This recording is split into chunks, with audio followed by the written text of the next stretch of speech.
অনেক দিনই তো হয়ে গেল, আমাদের কথা নেই, দেখা নেই, সাক্ষাৎ নেই, যোগাযোগ নেই।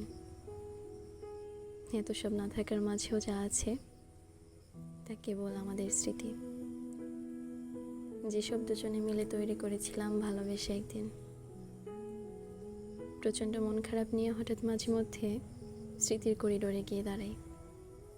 ওখানে বিছানার নরম তোষকের নিচে ফেলে রাখা পুরান শপিং ব্যাগের মতো ফেলে রাখা আছে ইনবক্সের কথোপকথন, খুনসুটি, আনন্দ বেদনার নানান গল্প আর হাসি মুখের রঙিন ছবি।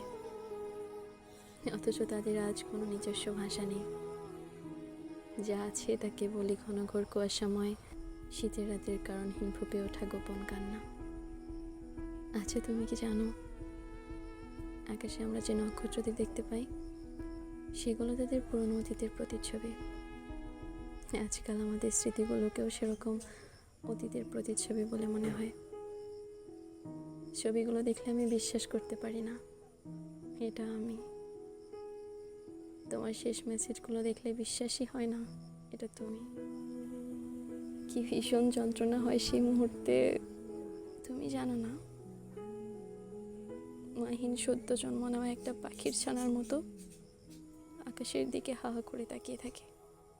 শীতের ঋতুতে কালো একটা শাল কাঁধে নিয়ে লবঙ্গ দিয়ে চা খেতে খেতে গোটা একটা সন্ধে কাটিয়ে দেওয়ার মতো আমরাও কি পারতাম না দুজনে দুজনের কাঁধে মাথা রেখে এক থালা ভাতের গল্প বলতে বলতে গোটা একটা জীবন কাটিয়ে দিতে? বলো, পারতাম না? কিসের জন্য ছেড়ে যাই আমরা? কেন আলাদা হই? সুখের জন্য? আচ্ছা বলো, কতটুকুন সুখ খুঁজে পেয়েছো আমাকে ছাড়া?